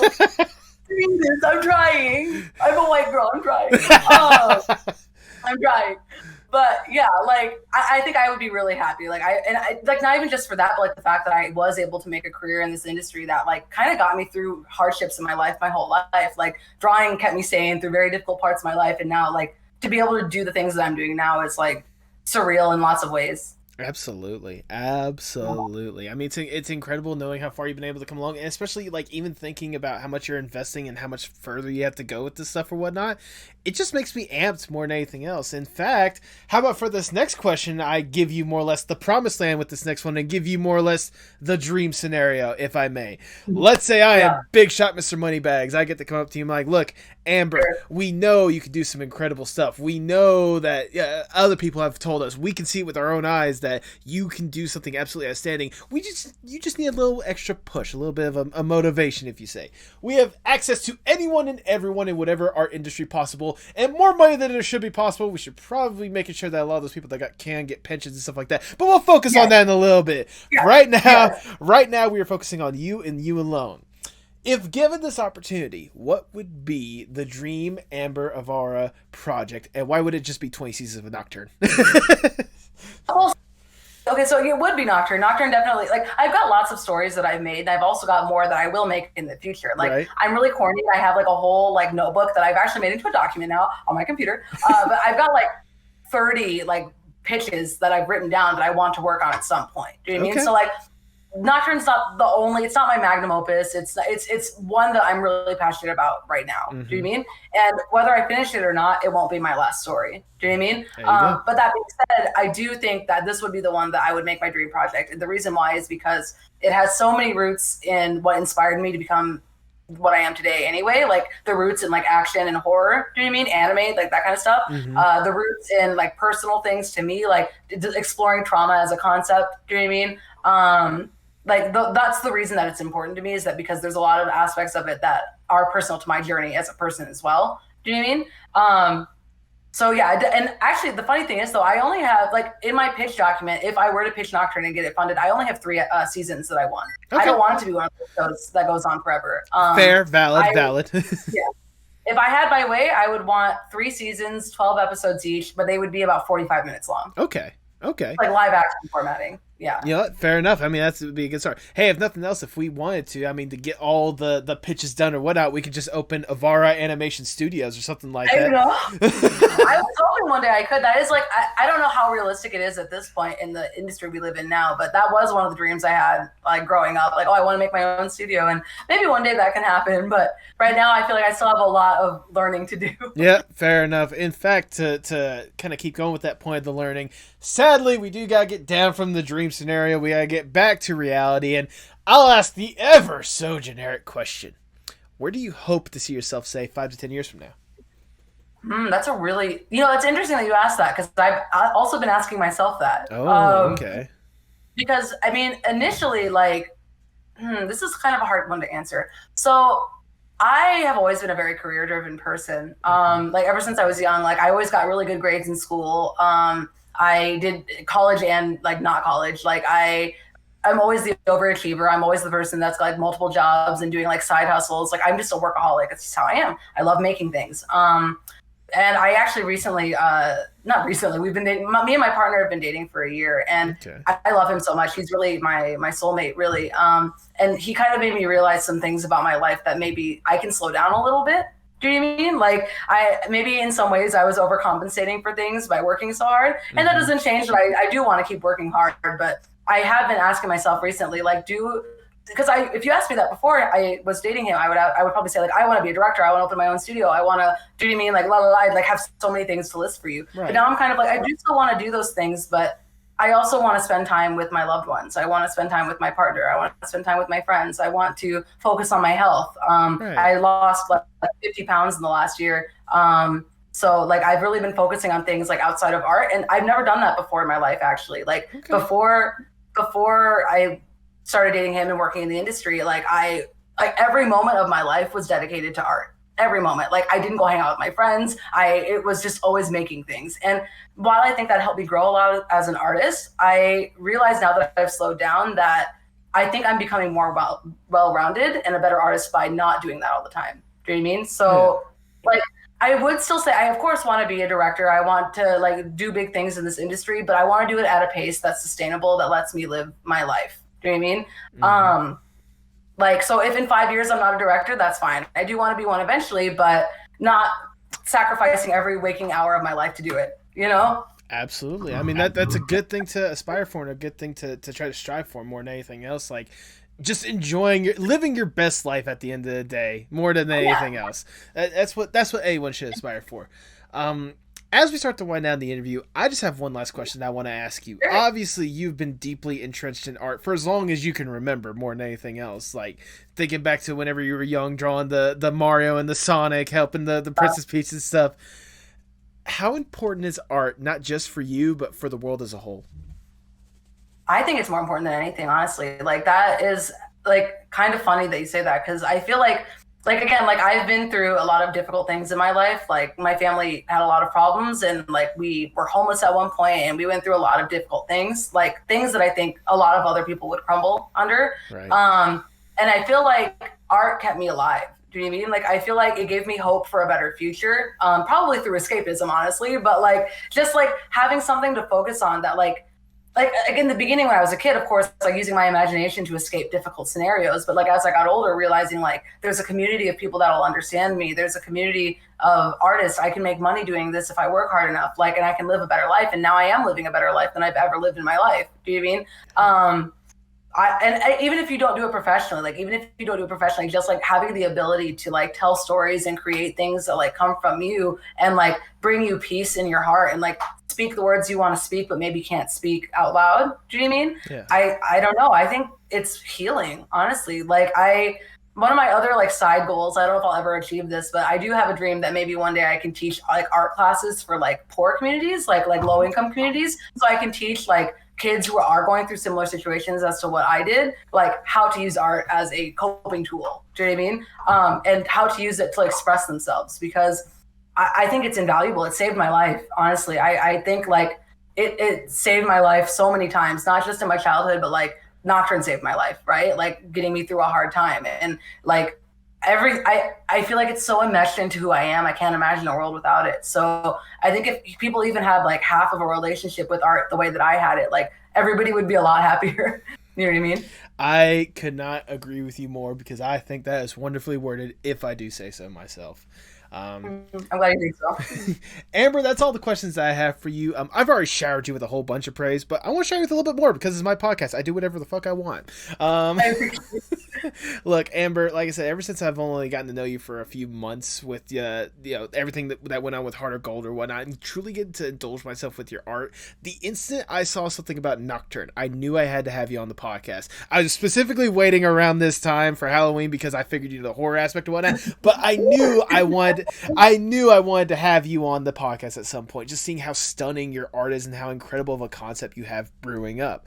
But getting the chance to actually sit down and talk with you, get to truly know you, know your story, like get to hear some of the stuff that you've gone through, the both hardships and the triumphs more than anything else. Like if I didn't already have a true love and appreciation for what you're doing, I strongly do now, and I cannot tell you how excited I am, not just for what you're currently working on, but what you could be working on afterwards. I know you have some incredible stuff like ready to go. I know you have so much creativity and so much incredible storytelling that needs to be out there more than anything else. And I know you're the right person to do it, because I can tell just from our conversations there's a lot of love and passion for everything that you do.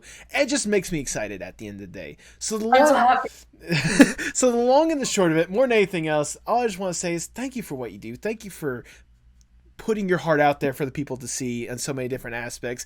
And again, whatever you do next, I'm gonna be rooting for you, like, more than anything else. I'm excited. So. Well, I'll hopefully be, just look out for all the things that I'll be doing. It won't be anytime immediately soon, but like probably around January is when I'll start doing the launching for the Kickstarter. So that's all I can ask for, is if everybody wants to support it, just support it if you believe in it. And if you don't, that's okay too. Absolutely. I'll work harder. Well, that's how it is. If you don't believe now, I'll just keep working. Yeah, there you go. Well, if you want to make sure that people do believe in you now, especially whenever you do decide to launch this Kickstarter, stuff like that, go ahead and plug yourself for the people at home. Sure. I'm pretty much ambattii everywhere, and it's spelled AMBATTII, and that's Twitter. I think that's YouTube as well. TikTok, but my TikTok's not really art focused right now. It's like fashion, because I do fashion on the side. Hey, there you go. But yeah, that's basically. I would say I'm most active on Twitter, and yeah. That's just basically for me. There you go. And if nothing else, if you want to see even, a fingerprint of, Amber's work, again, go get AMC Plus and watch Pantheon. So there you go. Please do. It's really good. Like, honestly, like, ignore the fact that I'm even a part of it. Just go watch it. It's good. Like, it's amazing. Like, screw me. I don't care. It's a good show. I must note this podcast is not sponsored by AMC Plus. No. Do you have any final words before we sign off?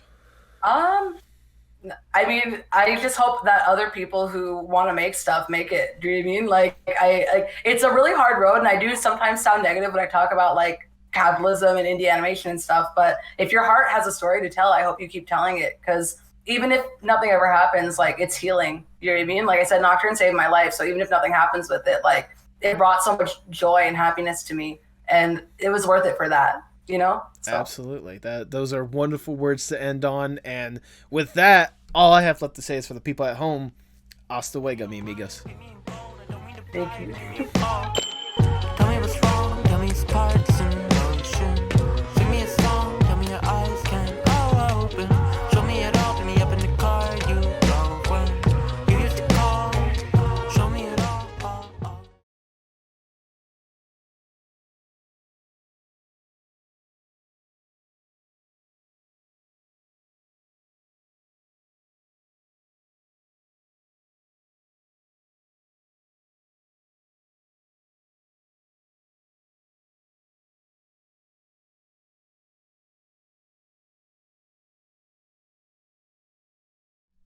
Thank you so much for sticking around to the end. If this is your first time listening to the podcast, I sincerely hope you enjoyed.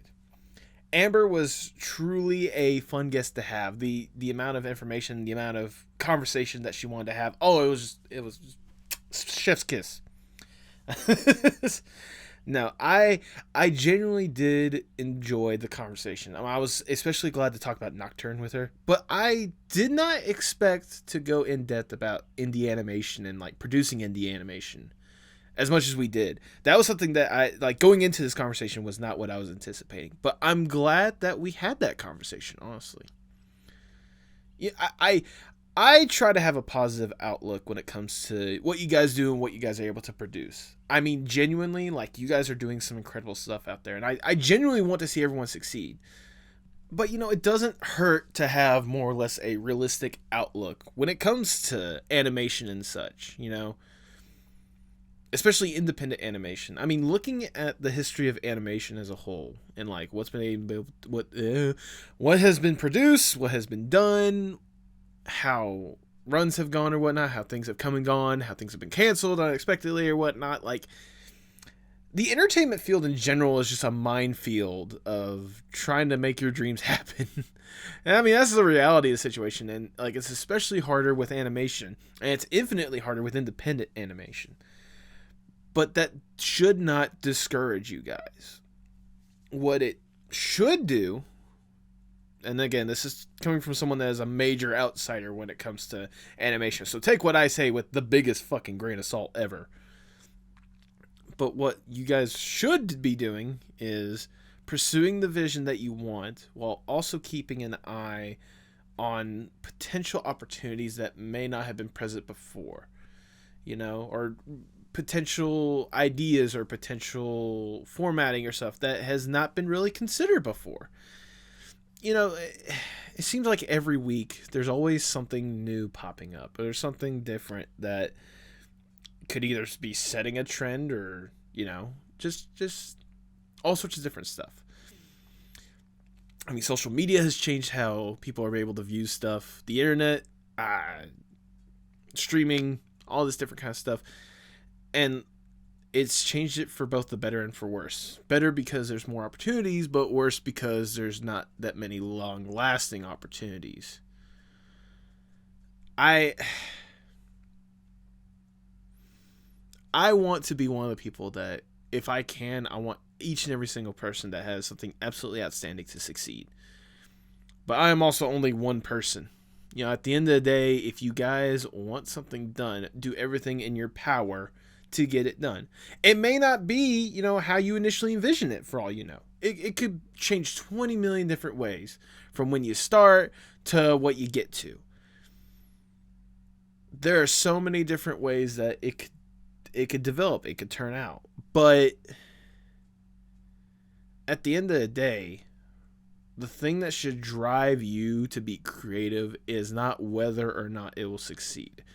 The thing that should drive you creatively is not whether or not you'll turn a profit. The thing that should God, I am so tongue-tied. The thing that should drive you creatively is being happy and fulfilled with your creative vision being brought to life, no matter how that may be. The long and the short of it, and kind of more or less the last word on this subject, is I want you guys to keep pushing. I want you guys to keep striving. I want you guys to find a way to break the mold somehow when it comes to independent animation.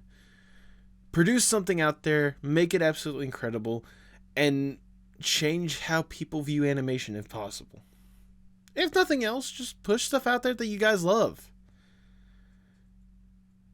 You guys deserve to see your creative vision and everything be brought to fruition, one way or another.